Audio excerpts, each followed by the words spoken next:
মসজিদে কি এসি লাগানো বেদাত? মসজিদে এসি লাগানো বেদাত হবে কেন ভাই?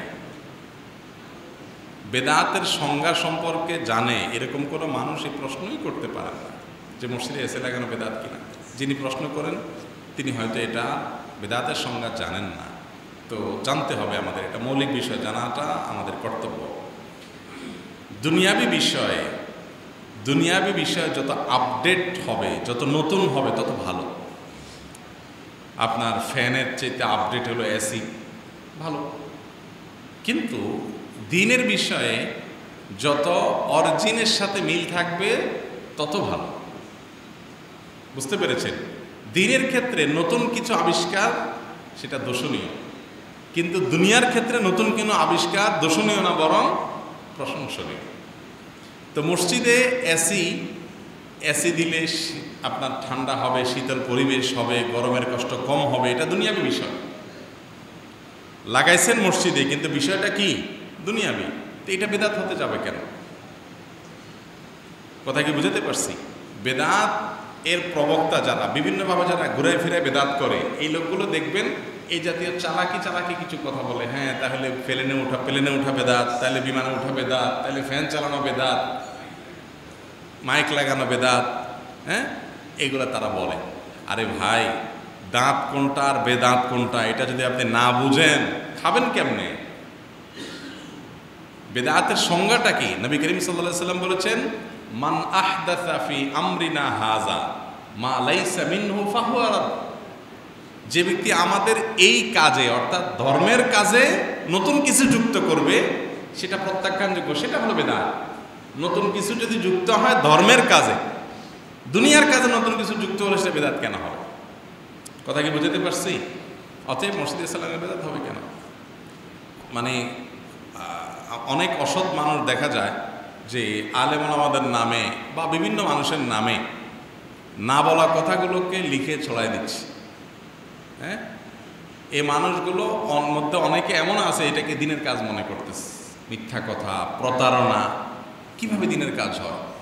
যেই শিক্ষা, যে আদর্শ আপনাকে প্রতারণা করতে, কারণ না মিথ্যা কথা বলতে উৎসাহিত করছে, সেটা সুশিক্ষা নয়, সেটা সঠিক আদর্শ হতে পারে না।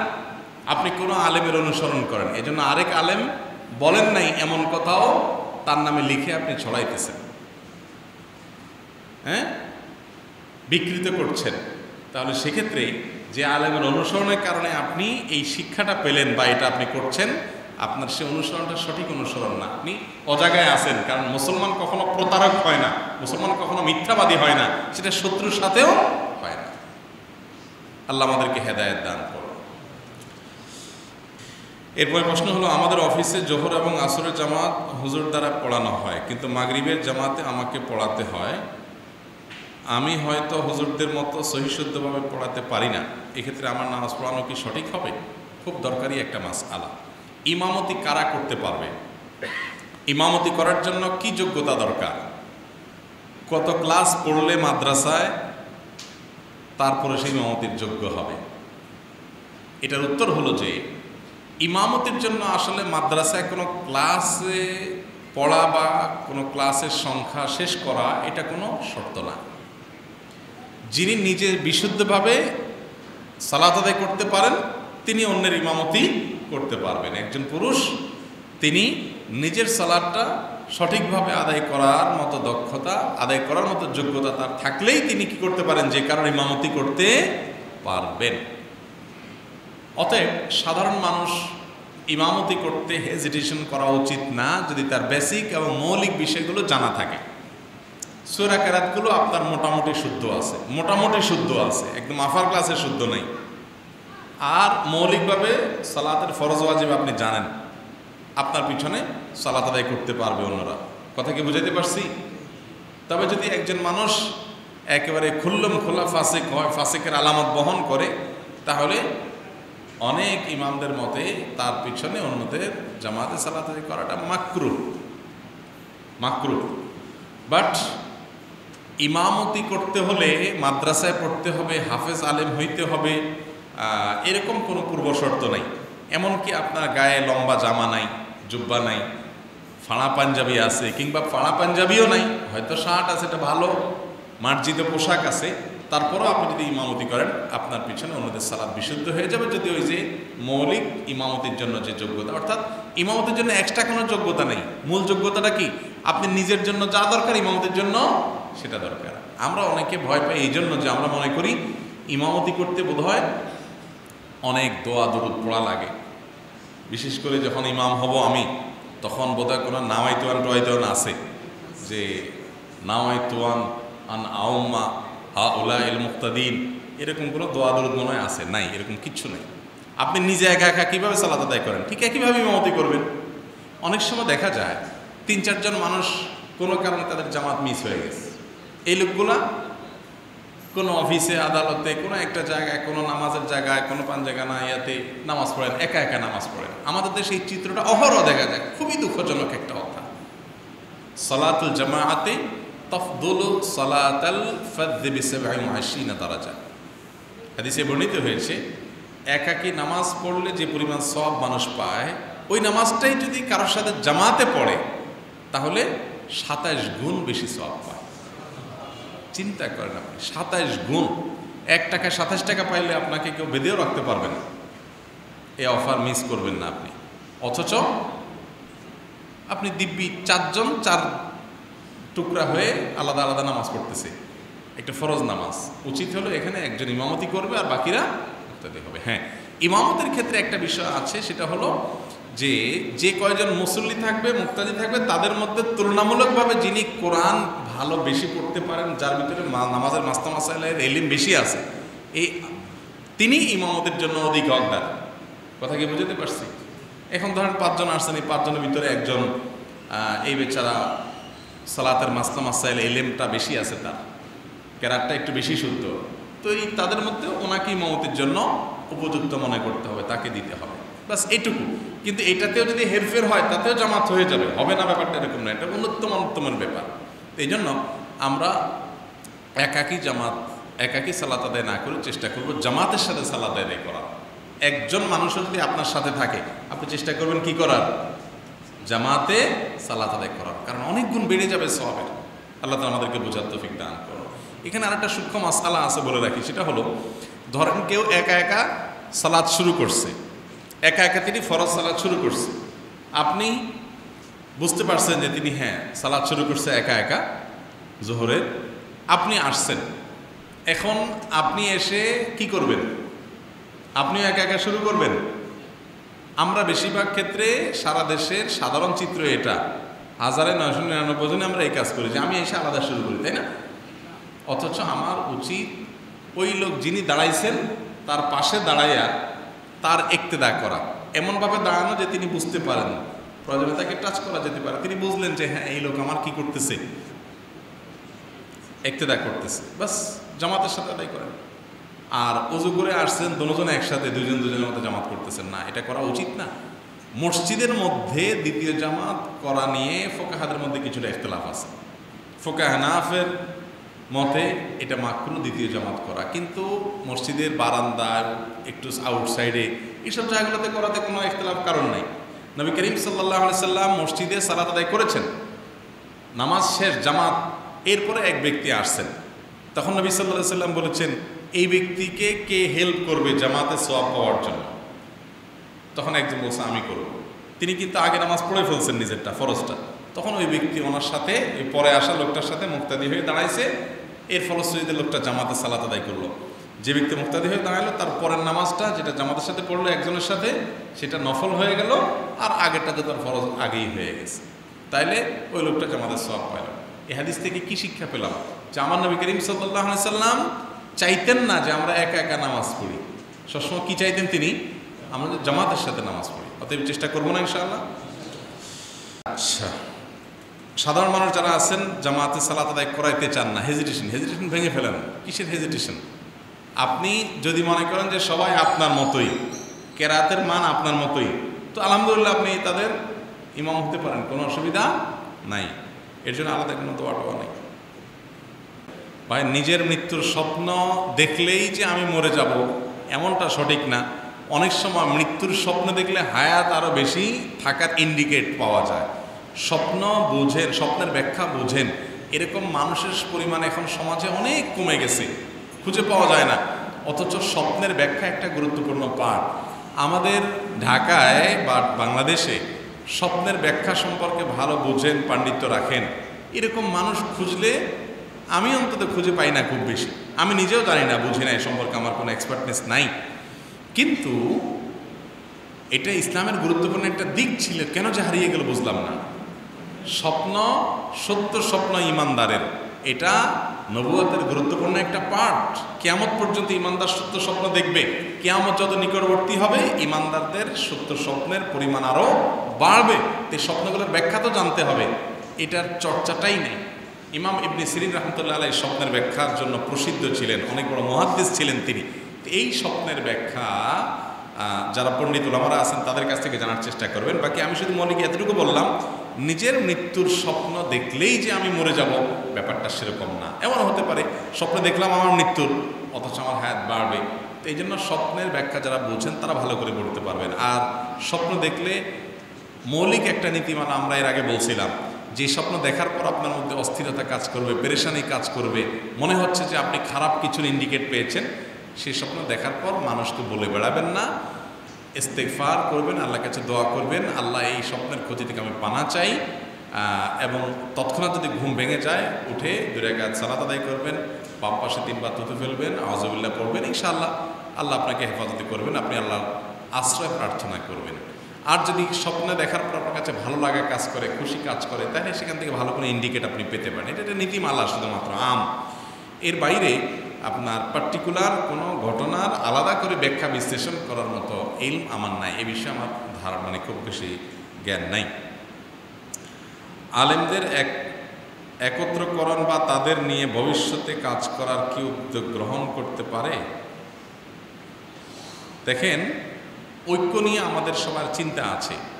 আমি সবসময় বলার চেষ্টা করি, ভাই, আমরা যদি চাই যে আলেমদের মধ্যে ঐক্য তৈরি হোক, তাহলে আমাদের যে দায়িত্ব আছে সেটা পালন করতে হবে। আলেমরা কি করবে সেটা পরে, আমারটা আমি করি। আমি কি করি? ওলামাদের পারস্পরিক সৌহার্দ্যপূর্ণ সম্পর্ক যেন থাকে, ভিন্ন মত থাকা সত্ত্বেও যাতে এক মুসলিম অন্য মুসলমানের প্রতি আন্তরিক থাকে, সেজন্য আমি আমার দায়িত্বের অংশ হিসাবে আমি কোনো আলেমের বিরুদ্ধে বিষোদ্গার করব না, কটু মন্তব্য করব না। যারা করবে উগ্রতা, তাদেরকে বর্জন করব বা এড়িয়ে চলব। একটা সুন্দর পরিবেশ যেন বজায় রাখে। আমাদের দেশে আজকাল ভিন্ন মতের, ভিন্ন চিন্তার 2 জন আলেম একত্র হয় না পর্যন্ত, চেহারা দেখা দেখি হয় না, ওয়াজের মঞ্চে এক আলেম গেলে আরেক আলেম যায় না, তাই না? এগুলো তো আমাদের দর্শনীয় বিষয় ভাই, এগুলো দর্শনীয় বিষয়। একজন আলেম আরেকজনের সাথে সাক্ষাৎ হওয়ার পরিবেশ থাকতে হবে। এখন এত বেশি রেশারেশি হয়, সাক্ষাৎ হওয়ার মতো চোখ থাকে না, আসলে লজ্জা পড়ে যায়, কোন চোখে দেখা করবে। তো এই জন্য বিরোধিতা করতে একটু হাতে রেখে বিরোধিতা করা উচিত, যে অন্তত মুখ চোখ দেখা দেখি হলে শরম যাতে না পাইতে হয়। আপনি আমার বিরুদ্ধে ফতোয়া দিবেন, আমি আপনার বিরুদ্ধে ফতোয়া দিব, একটু রয়ে সয়ে দিয়েন, যাতে দেখা হলে কোনোদিন শরম না লাগে। নবী করিম সাল্লাল্লাহু আলাইহি ওয়াসাল্লাম নিজেই শিক্ষা দিয়েছেন, আবগিদ বাগীদাকা হাওনাম্মা আসা আন ইয়াকুনা হাবিবাকা ইয়াওমাম্মা। তুমি কাউকে শত্রুতা করলে একটু হিসেব করে করিও, মাইপা জুপা করিও, একেবারে মাজা গামছা বাঁধে করিও না, কারণ একসময় সে তোমার বন্ধু হয়ে যেতে পারে, তখন লজ্জা পাবা। বুঝতে পেরেছেন? তো এই জন্য মাত্রা জ্ঞান থাকতে হবে। আমরা সাধারণ মানুষ যেটা করতে পারি, আমরা কোনো রেশারেশিতে যাব না, হ্যাঁ, কামড়া কামড়িতে যাব না। আমরা অনেক সাধারণ মানুষ আছি, এক হুজুরের পক্ষ হয়ে আরেক হুজুরের গোষ্ঠী উদ্ধার করি, আবার ঐক্য চাই। ঐক্য কেমনে হবে? ঐক্যের পথে তো আপনি বাধা। এই জন্য এগুলো করা যাবে না। আল্লাহ তাআলা আমাদেরকে বোঝার তৌফিক দান করুন। বাথরুমের ভিতরে টয়লেট থাকলে সেখানে ওযু গোসল হবে কিনা, এই বিষয়ের উত্তর বারবার দিয়েছি এর আগে। বাথরুমের ভিতরে টয়লেট থাকলে ওযু গোসল হবে কিনা, ওযু হয়ে যাবে, গোসল হয়ে যাবে ভাই। ওযু গোসল হবে না এমন কোনো কথা নাই।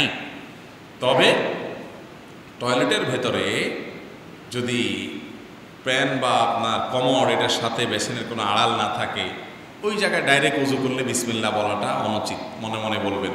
আর বাইরে ব্যবস্থা থাকলে বাইরে করবেন, সেটা সবচেয়ে উত্তম, কারণ টয়লেটে আল্লাহর নাম নেওয়া অনুচিত সেই জায়গা থেকে। আচ্ছা, এরপর অনেকগুলো প্রশ্নের মধ্যে একটা প্রশ্ন হলো, হানাফি মাযহাবের অনুসারে যদি অন্য কোনো মাযহাবের নির্দিষ্ট একটি আমলকে সুন্নাহর আলোকে আমল করে, তাহলে কি সে পথভ্রষ্ট?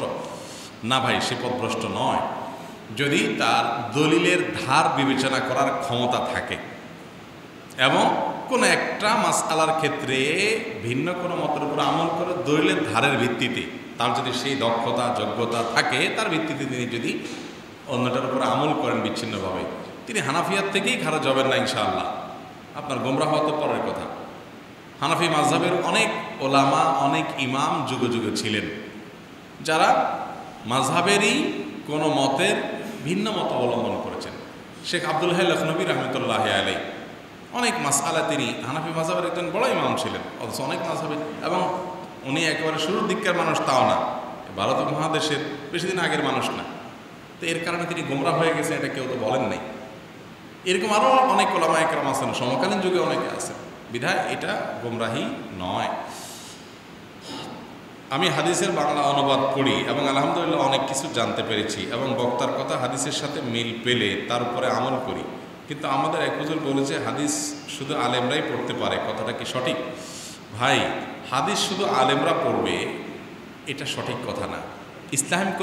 ইসলাম কোনো পৌরোহিত তন্ত্র না যে শুধু পুরোহিতরা পড়বে ধর্মগ্রন্থ, সাধারণ মানুষ শুধু শুনবে, না, এটা না। আল্লাহ কোরআন দিয়েছেন হুদাল্লিন নাস, সকল মানুষকে পথ দেখাবে কোরআন। তবে কোরআন শেখার পদ্ধতি আছে, উস্তাজ এবং ওলামাদের মাধ্যমে শিখতে হয়।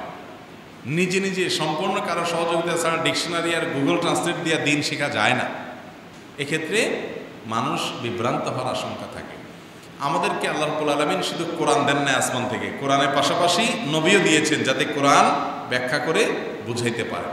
এজন্য দিন এভাবে ধারা পরম্পরায় শিখতে হয়। কিন্তু সাধারণ মানুষ শুধু শুনবে, পড়বে না, এরকম কোনো কথা কোরআন হাদিসে বলা হয় নাই।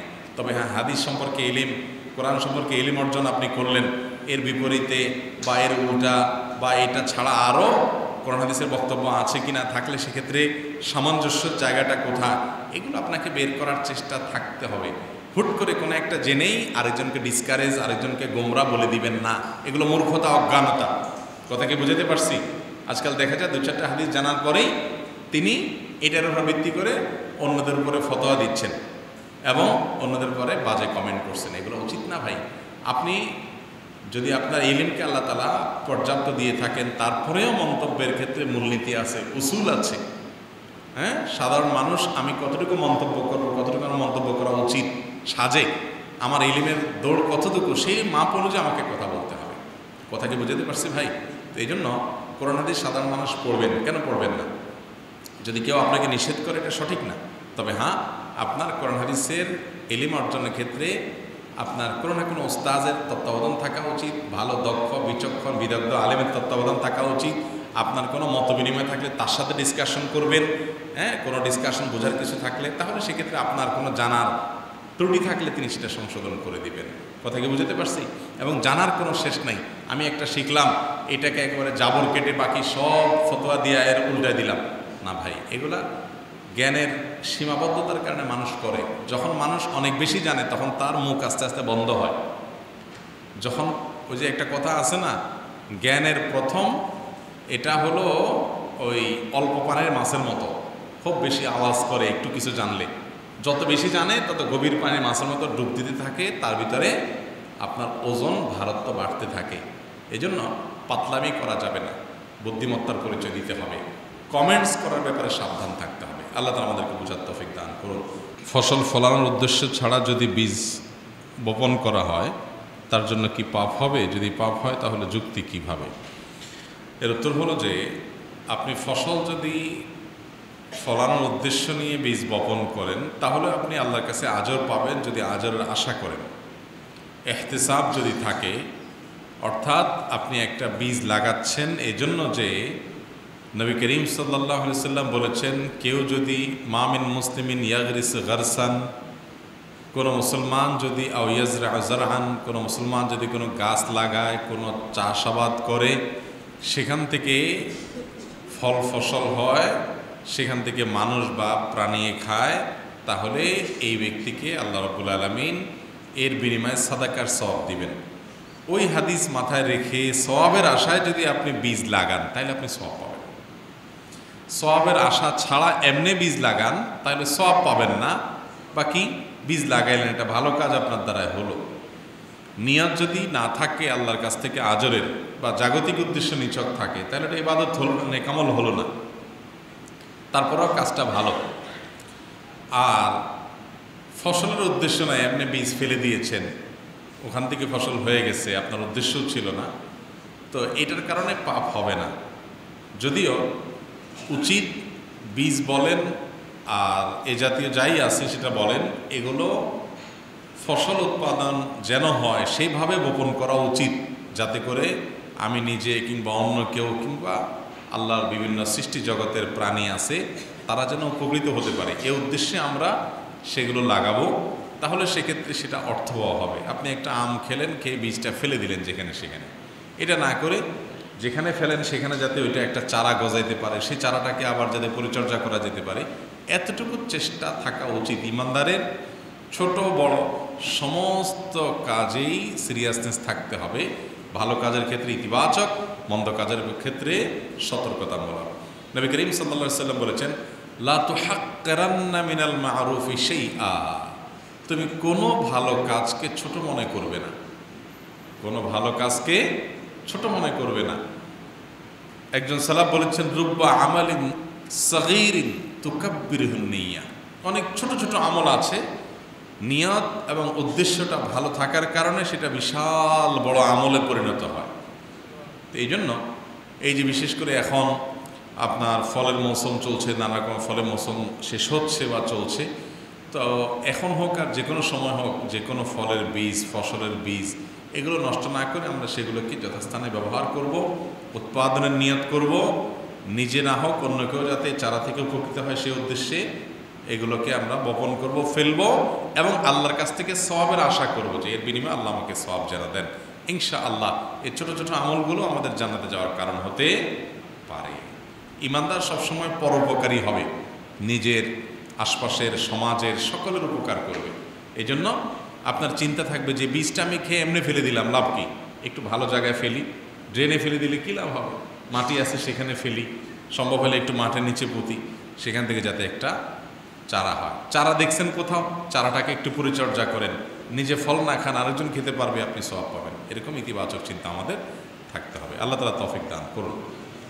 একটি পরিবারে ভাইদের মধ্যে ইনকামের তারতম্য আছে, সমস্ত স্থাবর অস্থাবর সম্পত্তি বাবার নামে। এখন 3 ভাই কি সমানভাবে সম্পদ পাবে?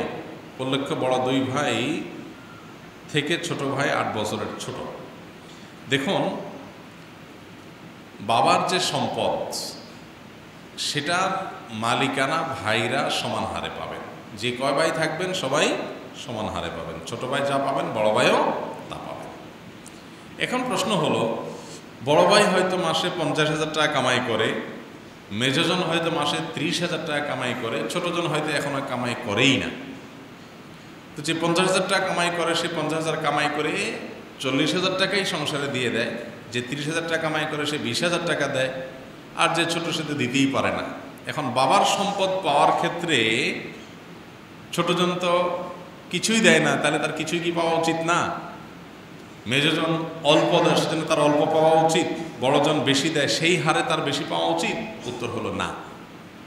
কারণ বাবা মায়ের সম্পদে বা মৃত ব্যক্তির সম্পদে ওয়ারিসদের যে হিস্সা বা যে অংশ ঠিক করা আছে, এইটা তার কোনো খরচের আনুপাতিক হার বা বিনিময় হিসাবে তিনি পাচ্ছেন তা না। বাবার ঘরে জন্মগ্রহণ করেছেন, সেই হিসাবে সবাই কি পাবে? সম্পদে ভাগ পাবে।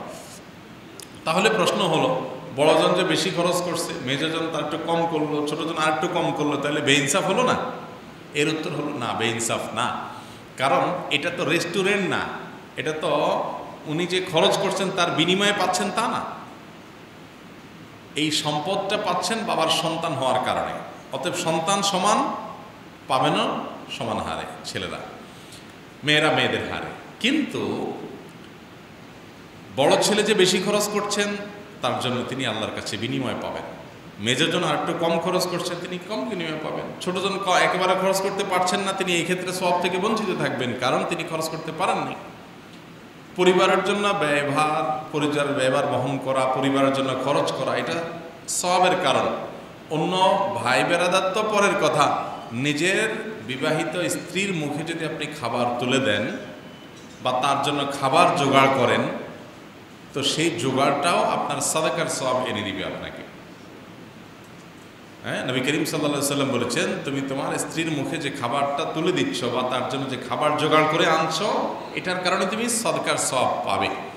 তো এই কারণে আমাদের চেষ্টা করতে হবে পরিবারের ব্যয়ভার বহন করার ক্ষেত্রে কার্পণ্য না করা। আমি সেখানে যে খরচই করব, ইনশাল্লাহ তার বিনিময়ে কী পাওয়া যাবে?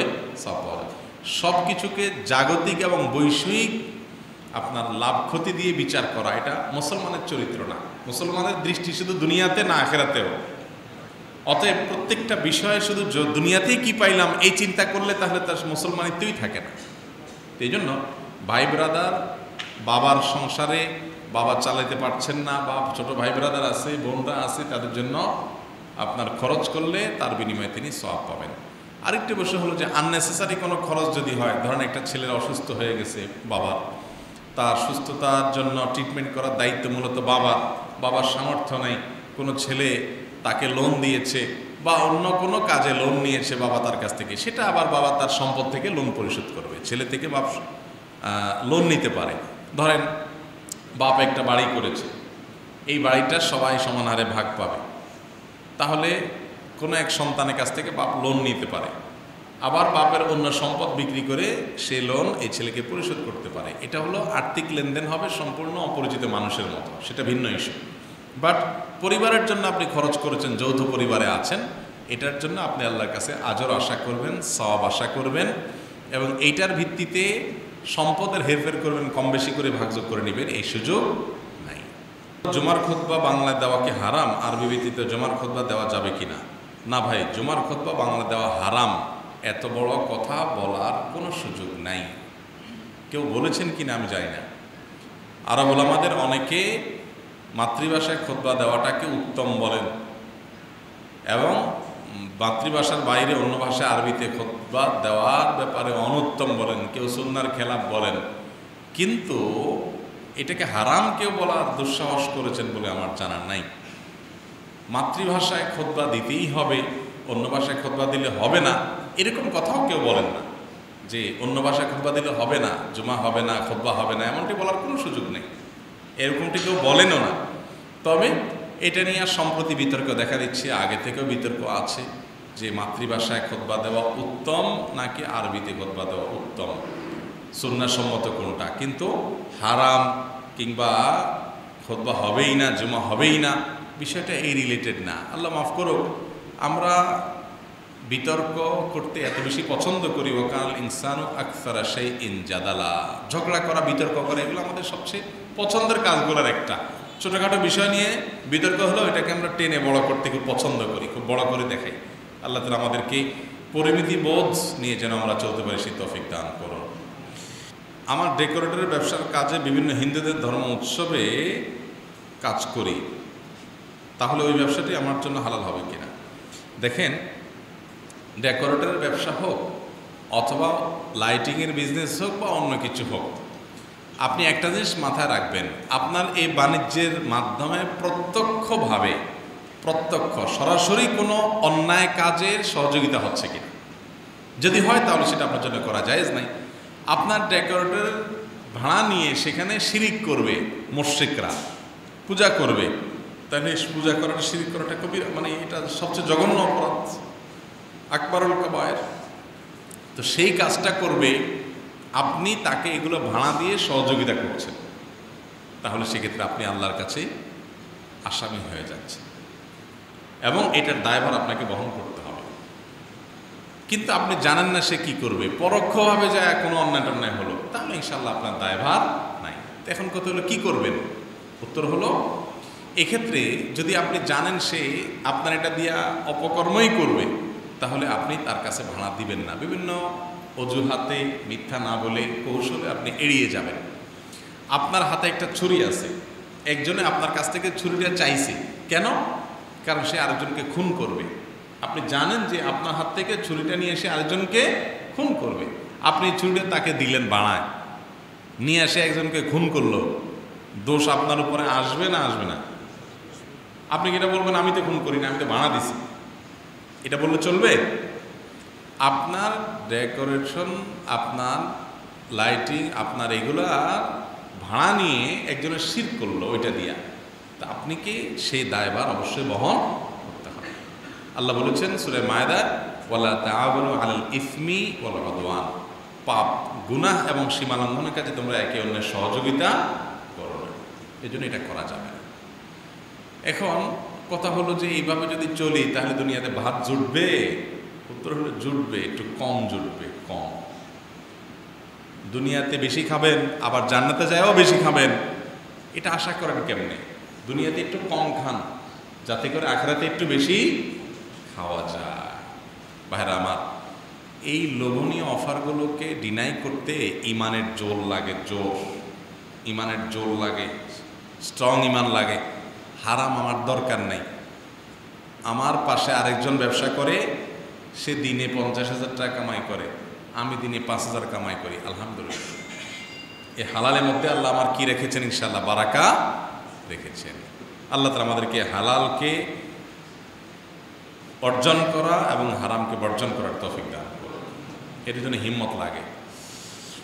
ইটের ভাটায় মালিক ইটের মূল্য কম রেখে অগ্রিম টাকা নিলে পরবর্তীতে ইট দেওয়ার সময় আমি যদি ইট না নিয়ে বর্তমান বাজার মূল্য অনুযায়ী টাকা নেই, তাহলে কি ওই টাকা সুদ হিসাবে গণ্য হবে? অবশ্যই সুদ হিসাবে গণ্য হবে, কারণ এটা চালাকি। আপনি সুদরে হালাল করার একটা প্রসেস করলেন মাত্র, ঘুরে ফিরে একই জিনিস হলো। টাকা দিলেন ইটের ভাটার মালিককে, বর্তমান ইটের মূল্য কথার কথা 10 টাকা আছে, আপনি 8 টাকা ধরে 1000 ইটের অগ্রিম টাকা দিলেন যে আমি ইট পরে নেব। পরে আর ইট নিলেন না, টাকাই নিলেন, কিন্তু বাজার মূল্য 10 টাকা নিলেন। তাহলে লোন দিয়া বেনিফিট নিলেন ডাইরেক্ট, কিন্তু নাম দিয়েছেন বিজনেসের। একেবারে প্রত্যক্ষভাবে এখানে সুদের দিকে আপনি ধাবিত হলেন, বিধায় এটা জায়েজ হবে না। তবে যদি ব্যাপারটা এরকম থাকে যে আপনি যা দিয়েছেন সেই পরিমাণ টাকা আপনি ব্যাক করেছেন, অতিরিক্ত কিছু নেন না, যেহেতু আপনি নিবেন না, টাকাটা ফেরত দিলেন, যেটা দিলেন সেটা না ফেরত নিলেন এবং সমান হারা নিলেন, তাহলে সেটা ভিন্ন কথা। এরপর প্রশ্ন হলো,